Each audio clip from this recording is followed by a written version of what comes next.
Hi, நான் உங்கள் சுஜி கமல் பேசுகிறேன். இன்றைக்கி ஆந்திரா ஸ்டைல் ஒக்கானி பஜ்ஜி எப்படி செய்யலாம் பார்க்கலாம் வாங்க. தேவையான பொருட்கள்: வெங்காயம், தக்காளி, பச்சை மிளகாய். தேவையான அளவு பொரி எடுத்து தண்ணியில் போட்டு ஊற வச்சுருங்க ஒரு 10 நிமிஷம்.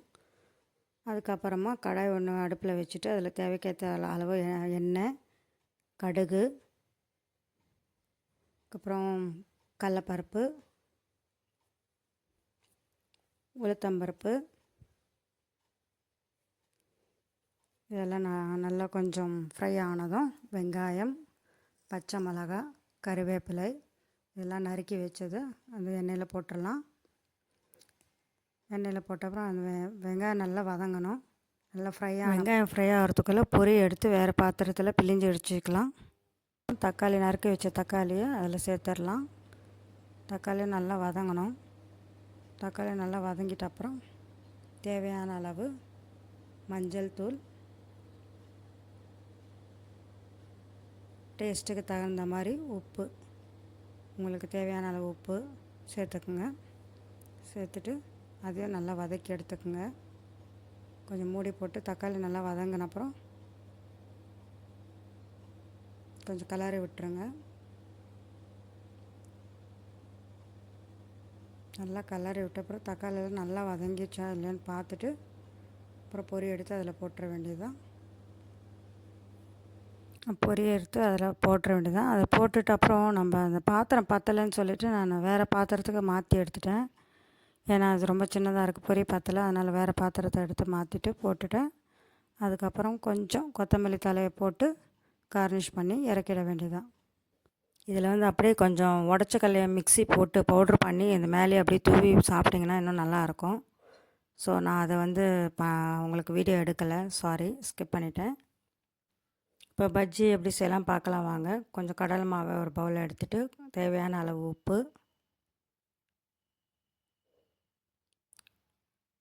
கொஞ்சமாக சோடா உப்பும் சேர்த்துட்டு நல்லா கலந்துருங்க. மாவை நல்லா பஜ்ஜி பதத்துக்கு எடுத்து நல்லா கிளறிட்டு மிக்ஸ் பண்ணிவிட்டு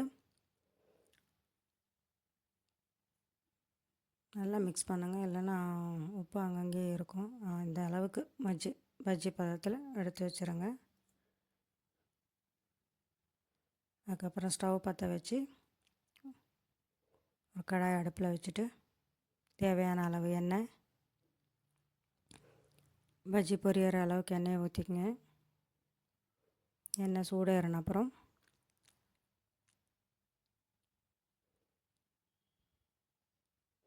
பச்சை மிளகாய் வந்து நாங்கள் ஆந்திராவில் பச்சை மிளகாய் நிறைய சாப்பிடுவாங்க. ஆனால் நம்ம பஜ்ஜி மிளகாய் விட இந்த பச்சை மிளகாயில் பஜ்ஜி செஞ்சு சாப்பிடுவாங்க. ஆனால் இது ரொம்ப காரமாக இருக்கும். நீங்கள் அந்த முனையெல்லாம் கொஞ்சம் கட் பண்ணிவிட்டு இல்லை கத்தி வச்சு கீறிட்டு அப்புறமா போடுங்க. பச்சை மிளகாய் பஜ்ஜி போனோன்னா நான் அப்படியே போட்டிங்கன்னா வெடிச்சிரும்.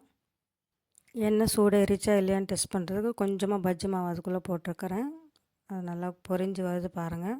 இந்த பொரிஞ்சு வரும்போது பஜ்ஜி எடுத்து போட்டுடலாம். பச்சை மிளகாய், கடலை மாவு போட்டு பஜ்ஜி பாருங்கள். கொஞ்சம் தூரமாக இருந்தே போடுங்க. ஏன்னா பச்சை மிளகாய் இல்லைங்களா, வெடிச்சிரும், கொஞ்சம் மேலெல்லாம் தெரிஞ்சிரும். பார்த்து பொறுமையாக போடுங்க. அவ்வளோதாங்க, பஜ்ஜி ரெடி ஆகிடுச்சு. இது பச்சை மிளகாய் பஜ்ஜி.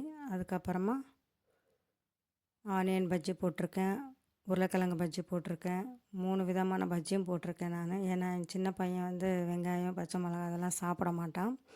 அவனுக்காக உருளைக்கிழங்கு பஜ்ஜியும், என்னோடய பெரிய பையனுக்காக வெங்காய பஜ்ஜியும், எங்கள் வீட்டுக்காருக்காக பச்சை மிளகாய் பஜ்ஜியும் செஞ்சுருக்கேன். பார்த்துட்டு செஞ்சு உங்கள் வீட்லேயும் எப்படி வந்திருக்குன்னு காமெண்ட் பண்ணுங்கள். எங்கள் ஊரில் இதை வந்து ஒக்கானி பஜ்ஜின்னு சொல்லுவாங்க. உங்கள் ஊர்லேயும் ட்ரை பண்ணி பார்த்துருப்பீங்க பொரியல. அதில் நீங்கள் என்னன்னு சொல்லுவீங்க அதையும் கமெண்ட் பண்ணுங்கள். ஒரு ஊரில் ஒரு மாதிரி சொல்லுவாங்க, ஒரு பேர் சொல்லுவாங்க. பொரி சாதம் சொல்லுவாங்க, பொரி உப்புமான்னு சொல்லுவாங்க.